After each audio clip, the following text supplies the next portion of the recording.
Germany has a long history of motoring excellence.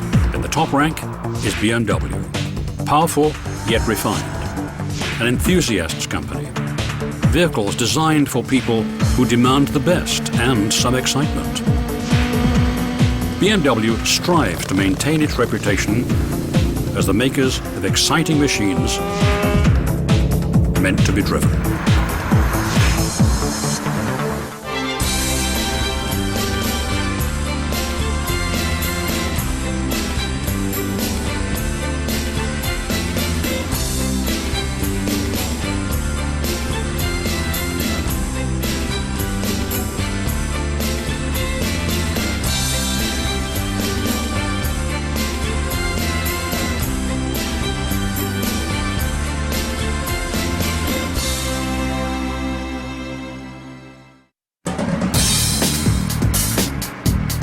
BMW builds some of the most refined, high-performance vehicles ever created. From roadsters to luxury SUVs and motorcycles, it's a company that continues to evolve. And it looks toward the future, developing cars that run on non-polluting fuels. It's a company that believes in evolution, keeping the past in mind as it develops and builds vehicles for the road today and tomorrow.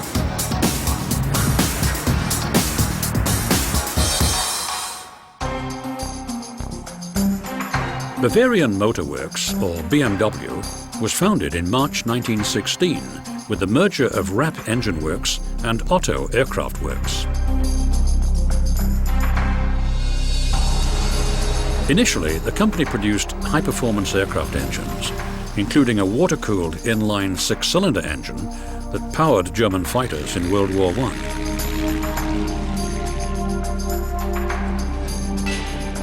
When the war ended, the Treaty of Versailles outlawed the production of aircraft engines in Germany. BMW turned to motorcycles, and in 1923 unveiled the R32. It was powered by a horizontally opposed or flat twin-cylinder engine. Instead of using a chain or a belt, power was sent to the rear wheel by a drive shaft. The shaft drive and the flat twin-cylinder engine established the formula for all future BMW motorcycles.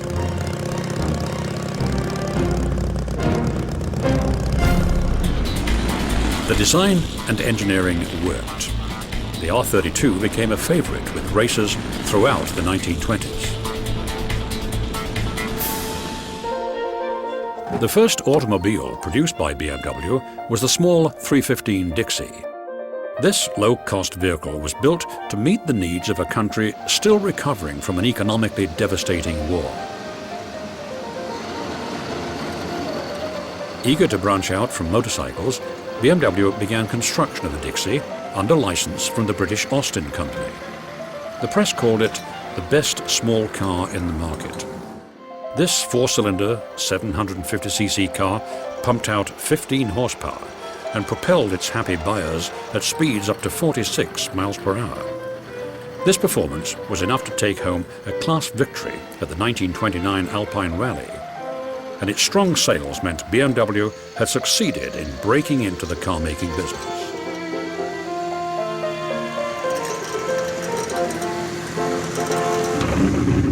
After the 5-year ban on German aircraft engines ended, BMW refocused its efforts on relaunching its aviation business. By 1927, 1 out of every 3 world flight records belonged to BMW engines, including a round-the-world trip in a flying boat.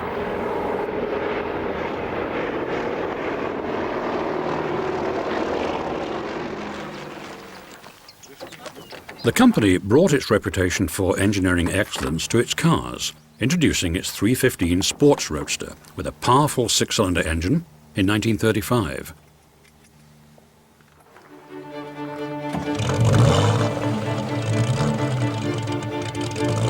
This 1500cc 40 horsepower motor propelled the car to 78 miles per hour. The 315 was one of the first BMWs to sport the now familiar kidney-shaped radiator. Only 242 of these cars were produced, ensuring that they'd become valuable collector's items.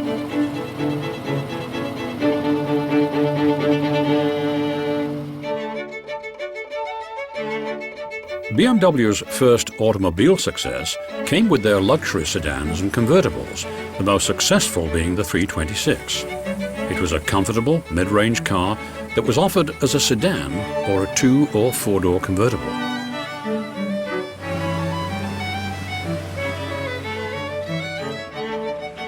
These large cars maintained their connection to the company's sporty heritage.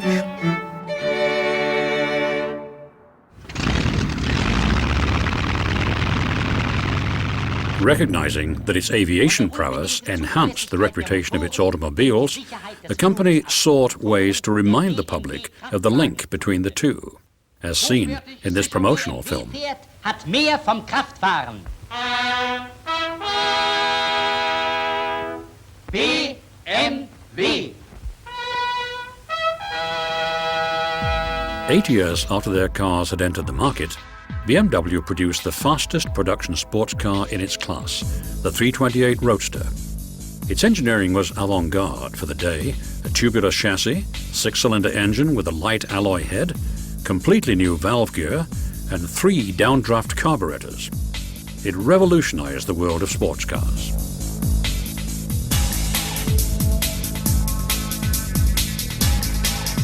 A special car based on the 328, the Mille Miglia, named after the famous Italian road race, was almost invincible on the track. It's now a legend, and since only 5 were built, commands astronomical prices at auction.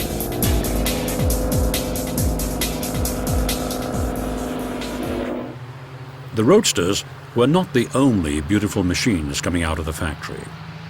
Elegant, sporty touring vehicles like the 327 provided upper-class Germans in the 1930s with style, speed and comfort.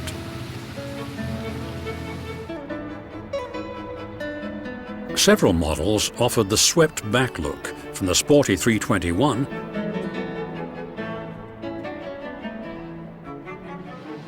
to the more elegant 335. The 335 was a touring car with plenty of refinement. This car is the ancestor of the current crop of BMW's large luxury sedans.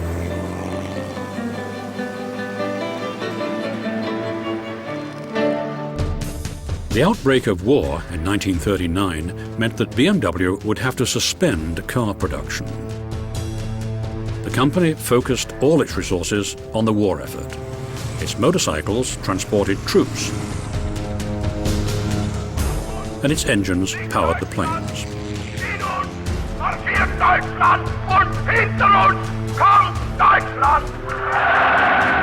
Its role as a major supplier to the German military meant that its factories would become prime Allied bombing targets.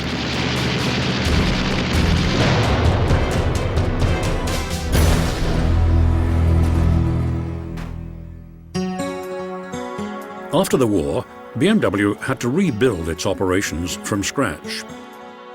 With little steel or capital, motorcycles seemed to be the best way to get back on its feet.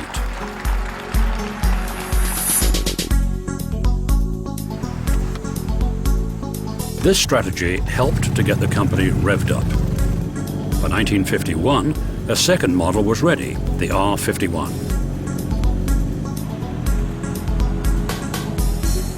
It was a stable, fuel-efficient traveling machine, the perfect vehicle for a recovering nation.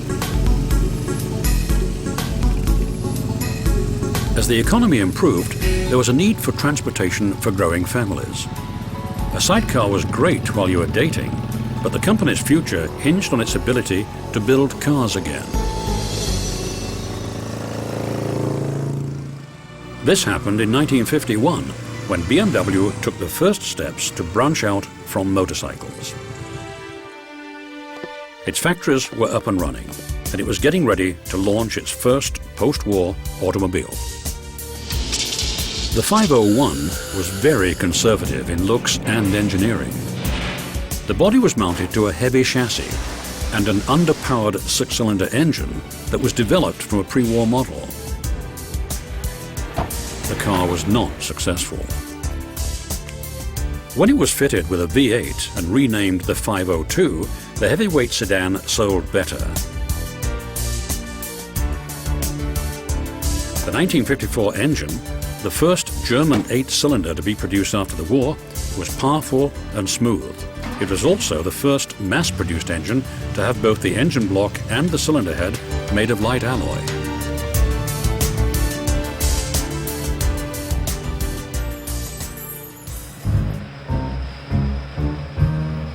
In the mid-50s, BMW stunned the automotive world with a pair of sensational Grand Touring coupes and convertibles, the 503 and 507. They were designed by Albrecht Goetz, who would later shape the Nissan 240Z.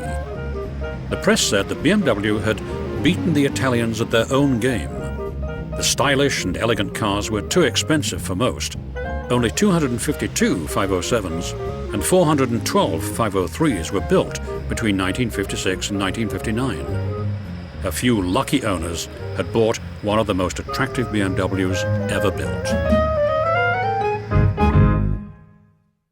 While most Germans couldn't afford the sexy 507 or 503, they dreamed of leaving mass transportation behind. Finding a comfortable and affordable small car was a problem.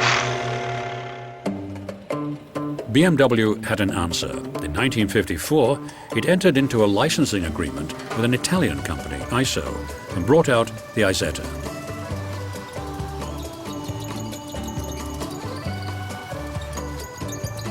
It was an unusual vehicle with a single door at the front and powered by a 250 or 300cc motorcycle engine. These cars provided a transition from two wheels to four.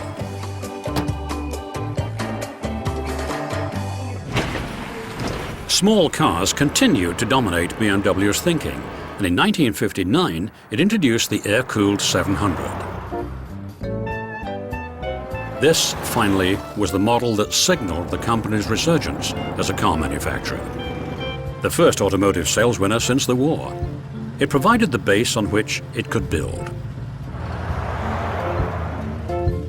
While the 40-horsepower coupe versions of the car began to be strong contenders in motor racing, most people were attracted to its host of amenities.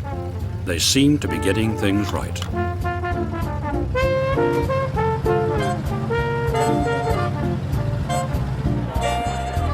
The final breakthrough came in 1962 with the 1500 model, a completely new design.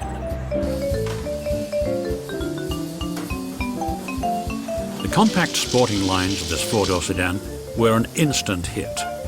Orders far outstripped production capacity. The 1500 was the first model of a new class of vehicles. It was later joined by many different versions and new designs. Today's 3 Series is a direct descendant of these cars.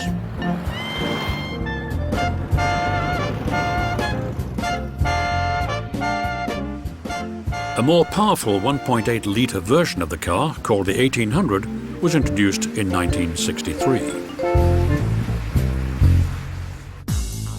Even though performance was the main concern of most, safety began to be more important to many motorists. BMWs were rigorously tested.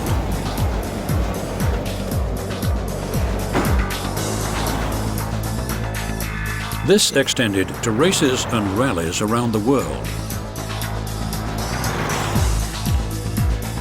BMWs battled their competition and won victories on the twisty roads of the Monte Carlo Rally. The cars took on the 12-hour endurance race at the famed Nürburgring, winning a class and overall victory.